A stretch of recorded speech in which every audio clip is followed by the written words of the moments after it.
Hi, thanks, Olivia. Yes, I'm Dan Sullivan with Cambium Networks, and I coordinate the product management for cnHeat. Today's webinar presentation is to gather and share real-world experiences with our recently released 3 gigahertz near line of sight, non-line of sight propagation model. And so in order to do that, we contacted 3 WISPs and individuals from the WISPs who will share who they are, what they've experienced in general or their use cases, and then we'll go through an example in each case of how cnHeat's propagation model helped them. And lastly, at the very end of the presentation, we'll open up the questions, not only for inputting them, but you can also raise your hand and verbally share and have an interactive discussion with Ryan, David, and Jason. And real briefly, just again, it's Ryan Houin from 4way.net. They're located in northern Indiana. David Coudron from Advantenon in Minnesota, and Jason Crotinger from MTC and located in Kansas. With this, I will turn it over to Ryan. And Ryan, why don't you share something about yourself and 4way.net? Thanks, Dan. So my name is Ryan Houin, as Dan said, from 4way.net. We're out in northern Indiana. We're a WISP that primarily uses ePMP and 450 series equipment. The first picture on the slide is of our headquarters, basically. The second picture of the KP Edition 450 antenna is on the roof of a house or a church that we did quite a while ago. And the picture next to that is an ePMP Force 200 install that we did. I mean, most of our installs look like that. We use cnHeat for site surveys for pretty much every new customer. It's not the only thing that we use, but it's an important piece of how we do our surveys, which when we get to the example, when we get to our specific example, I'll go into more details about that. But yeah, I think that's it. Okay, I'll bring up the page then. If my computer will. There, finally decided to do it. Here is your site, Brian. Yeah, and the endpoint right here, the subscriber. I can zoom in as you like. Okay, so this is an install we did earlier this month on October 2nd to our tower called the new Grovertown Tower. As you can see in the picture, it's below the town called Grovertown. It's a funny reason why it's called the new Grovertown Tower, because the old one didn't work very well, so this is the better tower. So we installed this customer. It actually turns out, Dan, I was wrong. It's not on the house. It's actually 12 feet up in a tree next to the house. Okay. cnHeat told us, I believe, we'd get somewhere in the 60s for dB. I don't remember exactly. If you can zoom in on that, and I'll tell you what we actually got.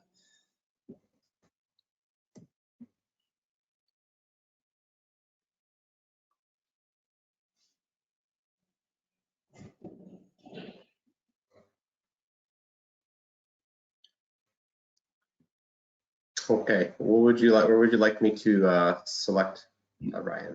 I believe just right where the red dot is right now. I think that's close enough of a spot. Okay. Okay, so yeah, new Grovertown Tower is showing anywhere from 66 dB to 72 dB. Well, worse than 66 dB with a 3 gig radio.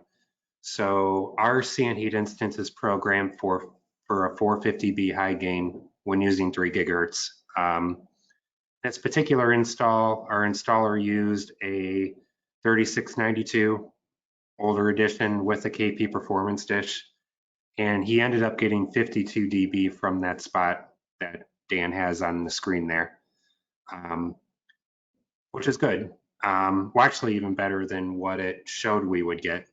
I mean, one thing I've noticed with cnHeat is that it's very conservative with the numbers that it gives you. So like when I originally did this survey and saw, oh, it's at least going to get 72 dB from ground level, I knew right away that we'd be able to install that and that it would work and that it would likely be at least 5 or 6 points better than what it's showing.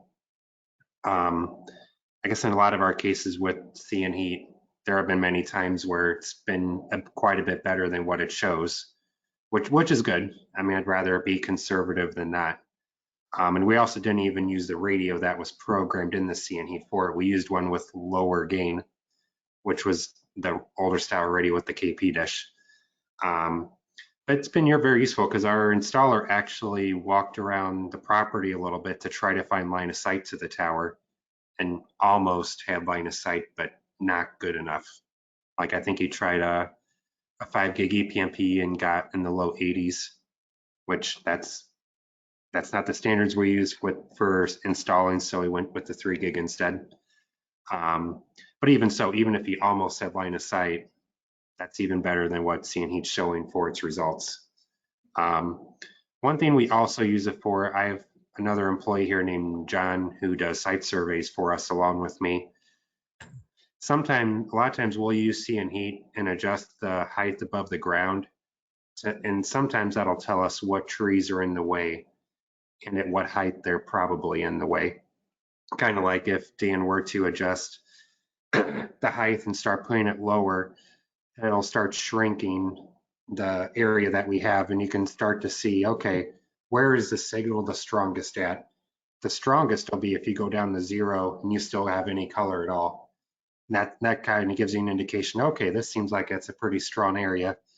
At least a good indication as to, hey, we're pretty sure it'll work from there. Especially if it's over kind of a somewhat wide area like that. Because there are some cases where you'll see a little sliver of yellow or orange. And if it's just a little sliver, that could be a problem or it could not be a problem. It could just be a hole in the trees, a legit hole, or it could be a hole that used to be there and now isn't and will not be there for much longer. But something like this, that's pretty sizable, especially if you zoom out and you can see the coverage of the equipment on the tower. It gives you even more of ideas of how to use it. We, excuse me, we used to use tower coverage and we still do once in a while, but I guess for me, tower coverage, kind of cnHeat is kind of what I wanted tower coverage to be able to do with more accuracy.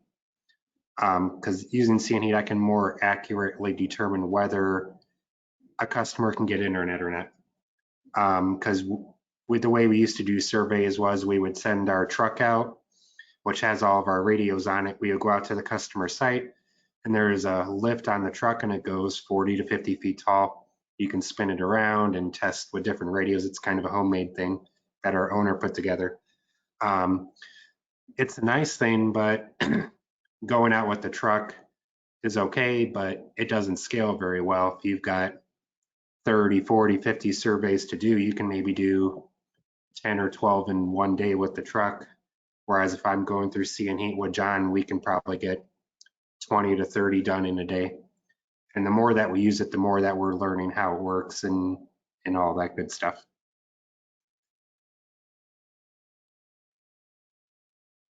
Thank you, Ryan. Just in general, can you describe like the type of trees and environment that you hit and in your area of Indiana? Our areas are split between, there's some areas where kind of like the picture, kind of like the picture you see there. Most of our area is flat. We have a little bit of coverage in Michigan, southern Michigan, where there's hills, but probably 95% of our, I should say 90% of our areas are pretty flat. There's a lot of trees around. Some of our towers, you can't see them in the picture as it is there. But we got some towers to the north of New Grovertown, which are in a lot more trees.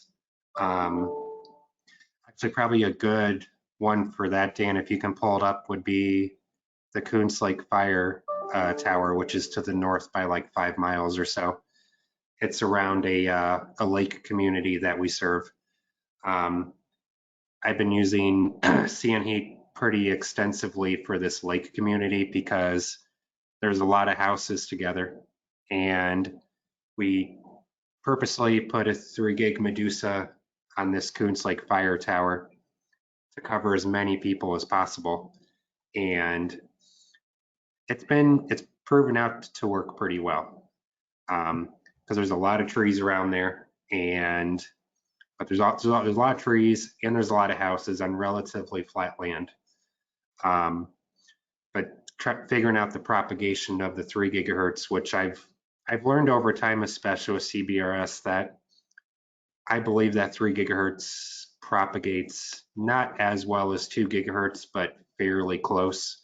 Like if on this tower we put 2 gig instead of 3 gig, it maybe propagate a little further, but I don't really think it'd be by much. Plus 3 gig works a lot better than 2 gig anyways. But yeah, we've set in the red and yellow and orange area there, we've set up several customers in that area. I don't remember what their signal levels were, but I know that they worked, they worked meaning it's at least in the low 70s or better for dB. The cutoff level that we usually use for installs is 67 dB for pretty much almost every install that we use, unless you can see the tower, and then if it's worse, then we'll work on that problem later. But a lot of our areas are split between the new Grovertown tower, like you saw earlier, and then like this Coons Lake fire tower as you're seeing on here. Most of our coverage area is between these two scenarios. I guess the other scenario would be wide open farmland with nothing much at all in the way. Trying to think of a tower on the map that you're close to that would be like that. I can't think of one off the top of my head. If you zoom out, I could probably, if you want to show everybody what another good area to show its propagation would be. There's some areas to the south where there's not much of anything. Probably a good one is probably if you can go to the east a little bit, Dan, probably the tower called Homestead would be a good one.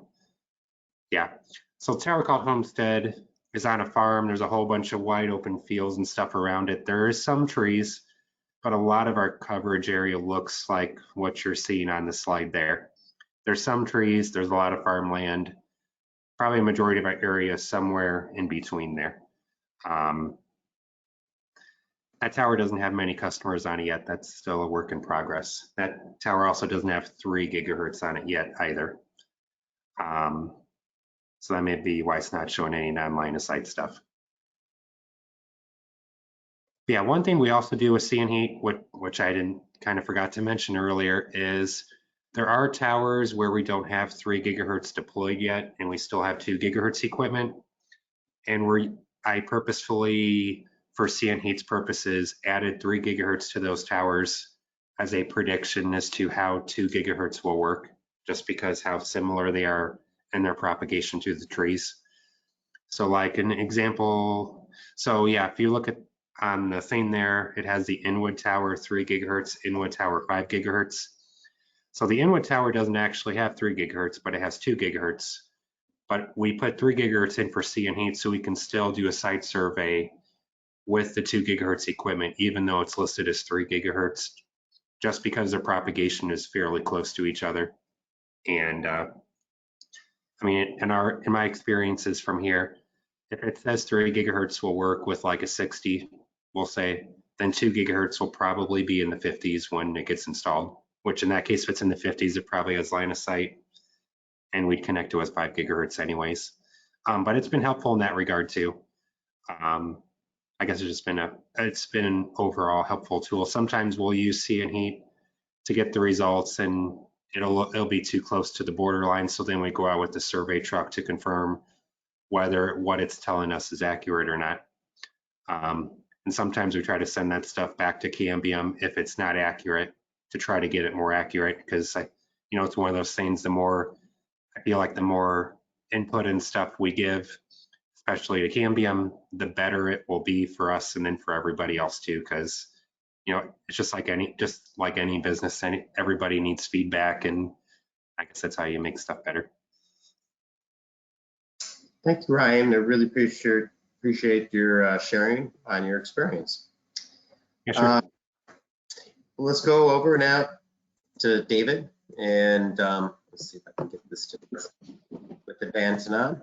David, do you want to share something about Advantenon and yourself? Yep. So we're a relatively new WISP. We started in 2016, so we're kind of new to the game here for a lot of folks. They've been in a lot more years than us. But it gives us some advantages when opening up new areas and those sorts of things. And I think our experience was a lot like Ryan had mentioned.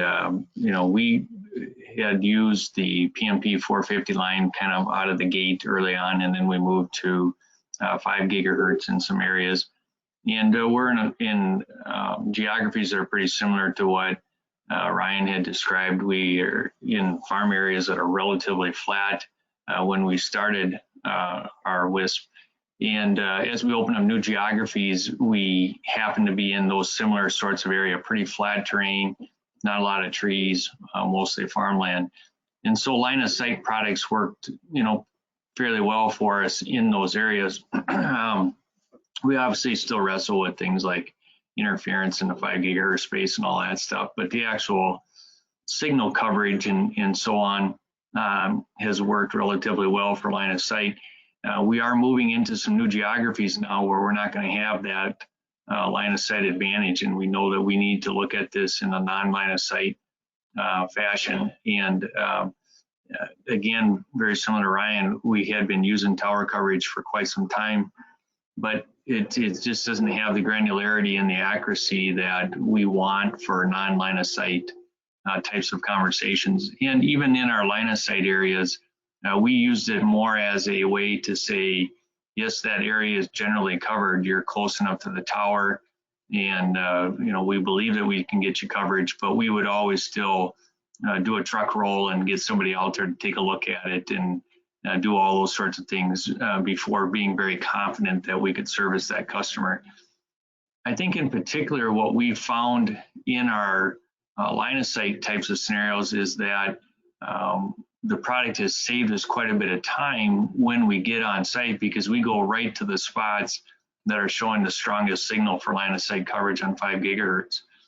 But on the non-line of sight stuff, we've opened up a new geography, and we're just starting to put those towers together. And we actually use the cnHeat product as a way to validate the viability of that area by putting all of our proposed tower sites in and getting all the characteristics in there, and then looking specifically at the coverage across all the residences, all the building sites within that area, just as a visual validation that we thought that this project would be viable.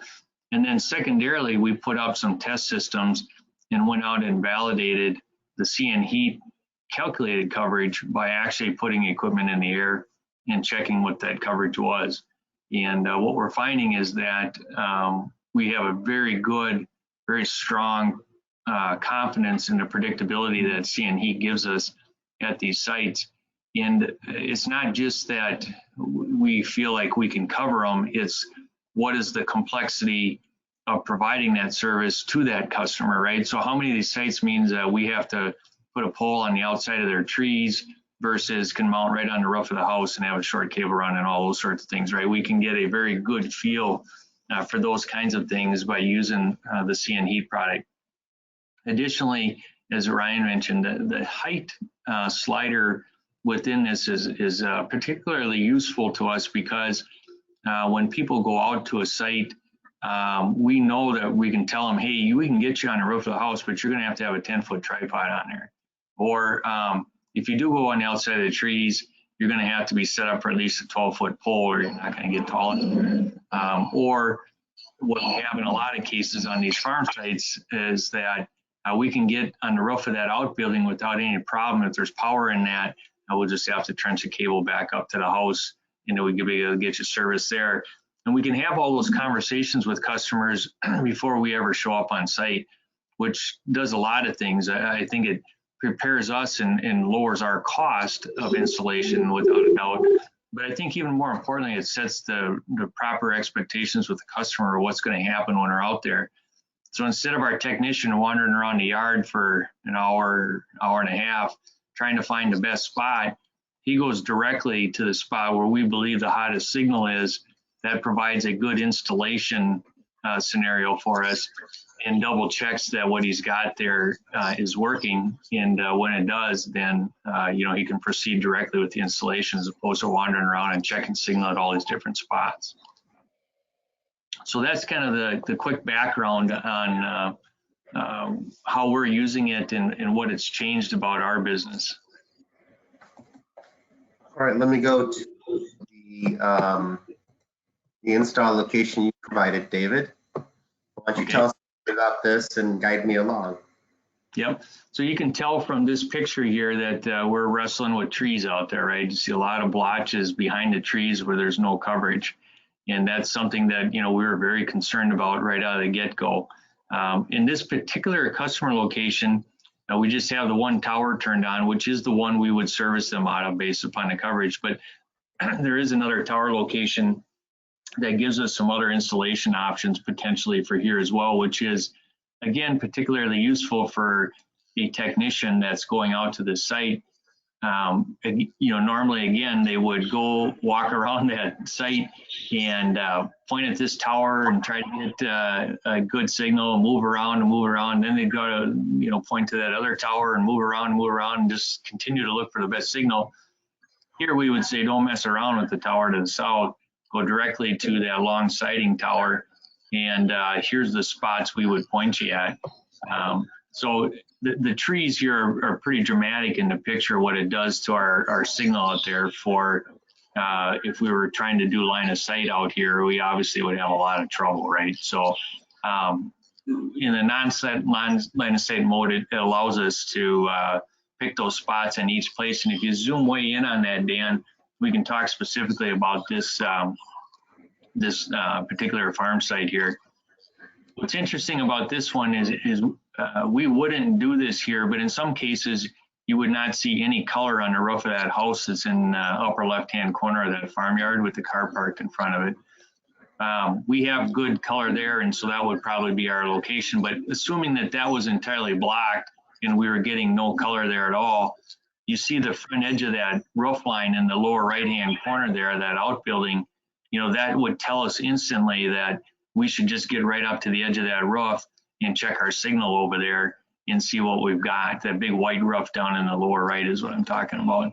Now, we won't do that here because we have pretty decent color on the garage of the house, but assuming you didn't have that, that's what we would do on a place like this. Or we would go right on the outside of those trees in the upper right-hand corner where you see that path of red going in there, and we'd plant a pole out there and we'd know that we'd have real good signal there, but we'd end up trenching and stuff, right? So this is what it kind of allows us to do. The nice thing is we know that we wouldn't waste any time in the lower left-hand corner of the roof of the house because there's no color there. And it doesn't make any sense to try to connect down to a tower down in that corner there. So that's kind of what it tells us. Right now we're at 13 feet of height. And I think you see that if you move that up higher, we would find out that outbuilding in the lower right-hand corner, we'd be able to get coverage off of there. Well, we'd end up putting a tripod on it or something like that.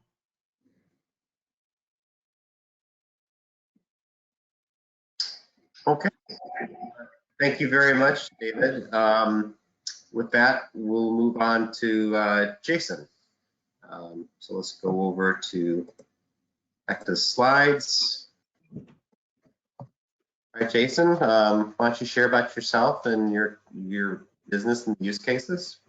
Thanks, Dan. I appreciate it. MPC been around since 1905, so 115 years. Started out as a telco, and we moved into the wireless game about 2005 with the Airspan Whipple product and 700 megahertz. From there, we graduated to the Airspan 365, Cambium PMP 320 product line, mixture of Ubiquity products, and we started switching over all of our Ubiquity stuff to the ePMP 3000 and had pretty good success there. We've also started cutting our towers over for CBRS with the 450M product line. And cnHeat's been instrumental in all of those switches, mainly on saving time of our employees, our install techs. We're able to set expectations with customers and kind of cut, as Ryan and David both said, cut a lot of the running around the site trying to find the best signal. Other savings we see is trouble tickets. We can kind of see what expected signal is and what we're actually seeing in the radio and get some pretty good ideas before we go out. If you want to bring one more slides here.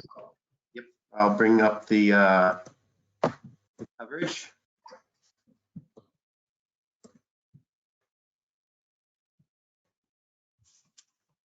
All right, this is our Lions elevator. It is replacing an old Airspan 3 gigahertz system, and with PMP 450M. You want to zoom into that install location there.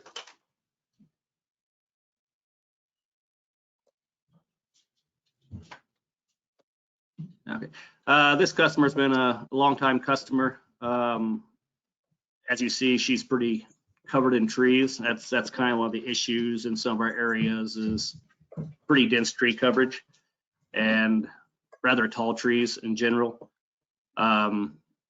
As he's showing here, we know exactly where to go on that roof for the most part.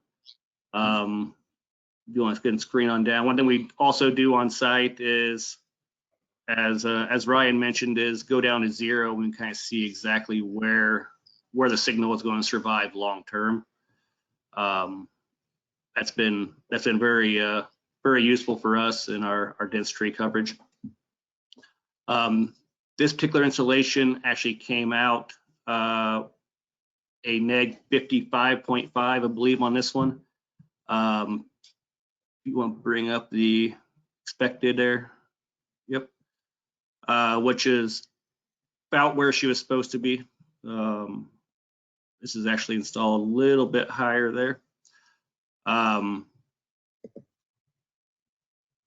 There you go, perfect.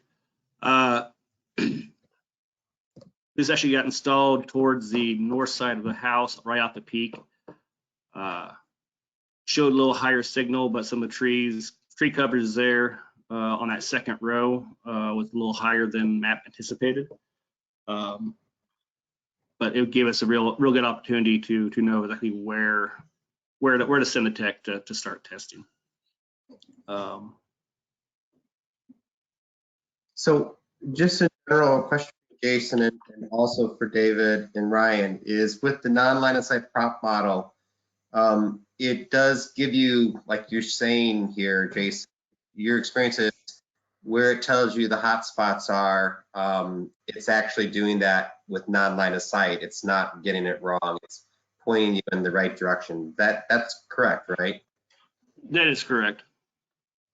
Yeah, in fact, when we were testing out our site there, we would intentionally move into areas where it was either lower signal or no signal according to the prop model, and validate that we were seeing the similar change in coverage strength as we moved because we were testing this, right? We weren't trying to get service to that particular customer. We were testing to see how accurate the prediction was to make sure that that tower site was going to be a good tower site for us.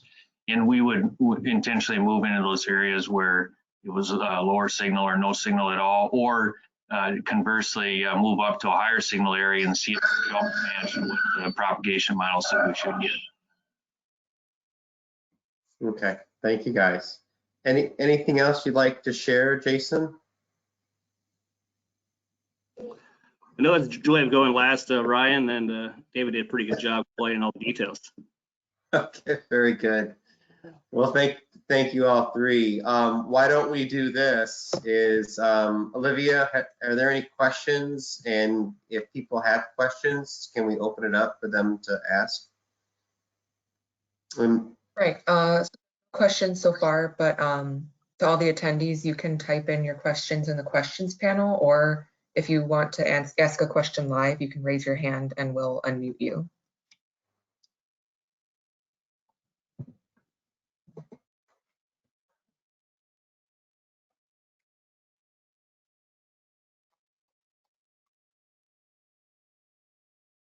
Okay, if anyone does have further questions, you can always reach out to me at daniel.sullivan@cambiumnetworks.com, and I can put your questions and get them connected up to Ryan, David, and Jason, and we'll get back to you, and we can also post them on the community forum too.